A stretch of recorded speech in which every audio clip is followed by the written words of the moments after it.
والذین یکنزون الذهب والفضة ولا ينفقونها في سبيل الله فبشرهم بعذاب علیم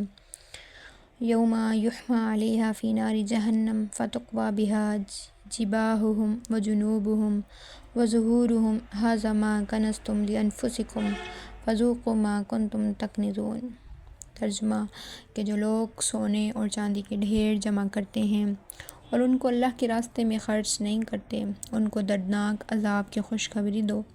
جس دن کہ ان کے خزانوں کو جہنم کی آگ میں تپایا جائے گا اور ان کے چہروں، پیٹھوں اور پہلوؤں کو اس سے داغا جائے گا،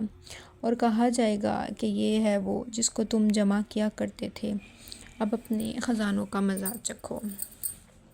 حضرت عثمان رضی اللہ تعالیٰ عنہ کی خدمت میں شکایت کی گئی، ان سے فرمایا کہ بس تم بستی میں نہیں رہ سکتے، تمہارا یہاں رہنا مشکل ہے، تم ایسا کرو، ربضہ ایک جگہ ہے وہاں چلے جاؤ، وہاں جنگل میں گھر بناؤ، وہیں رہو۔ فرمایا امیر المومنین کا حکم ہے تو ٹھیک ہے۔ خیر یہ وہاں چلے گئے، وہاں ایک صاحب ان سے ملنے کے لیے آئے تو دیکھا کہ ایک طرح چادر کا ایک حصہ خود پہنا ہوا ہے،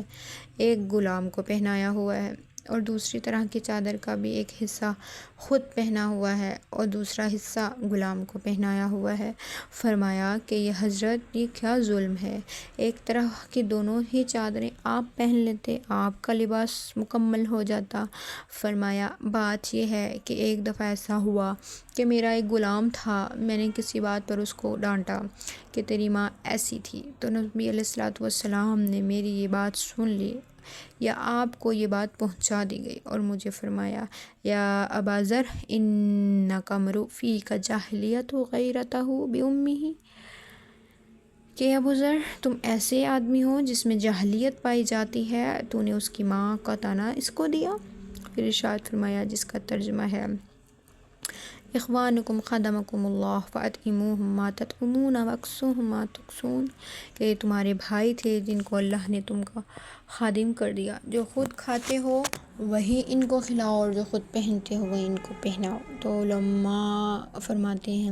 کہ میرے آقا نے فرمایا تھا کہ جو خود پہنو وہی ان کو پہناؤ۔ ان کا آخری وقت بھی عجیب و غریب، وہ آخری وقت میں بے ہوش ہو گئے، بیوی رونے لگیں، کوئی تھا ہی نہیں وہاں بندہ نہ کوئی بشر، ایک بیوی، کچھ بکریاں جنگل میں تنہا، وہ رونے لگیں۔ حضرت کو ہوش آیا تو فرمایا روتی کیوں؟ دیکھا کچھ مہمان آنے والے ہیں، وہ ایسے مہمان ہیں کہ ان کو کچھ کھانے پینے کی ضرورت نہیں، ان کے لیے گھر صاف کر لو، اور کچھ مہمان آنے والے ہیں ان کے لیے کھانا تیار کر لو، جب میرا انتقال ہو جائے تو غسل کفن کے بعد جو راستہ میری چارپائی یہاں رکھ دو، اور مہمان آئیں گے میرا جنازہ پڑھیں گے، جب وہ جنازہ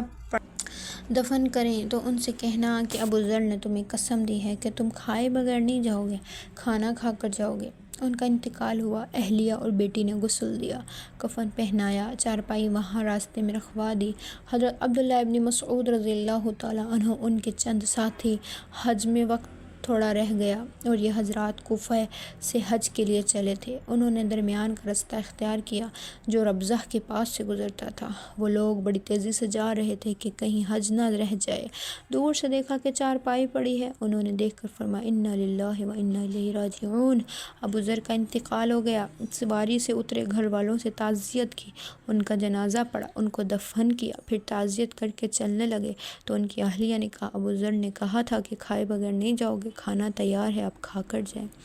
تو رسول اللہ صلی اللہ علیہ وسلم نے خاص طور پر زہد کی تعلیم ان کو فرمائی۔ ایک موقع پر نبی علیہ الصلوۃ والسلام نے فرمایا ہر وہ شخص جو اللہ کے ساتھ کسی کو شریک نہیں ٹھہراتا جنت میں داخل ہوگا۔ ابو ذر کہتے ہیں میں نے کہا کہ چاہے زنا بھی کیا ہو یا چوری بھی کی ہو، تو آپ نے فرمایا کہ چاہے زنا بھی کیا ہو اور چوری بھی کی ہو بالآخر جنت میں جائے گا۔ تو انہوں نے فرمایا پھر 3 دفعہ ایسا ہی ہوا تو آپ صلی اللہ علیہ وسلم نے فرمایا چاہے زنا کیا ہو، چاہے چوری کی ہو، چاہے ابو ذر کی ناک مٹی میں رگڑی جائے، وہ جنت میں جائے گا۔ تو ابو ذر رضی اللہ تعالیٰ عنہ جب اس حدیث کو نقل کرتے تھے تو خاص طور سے فرماتے الا رغم انف ابی ذر،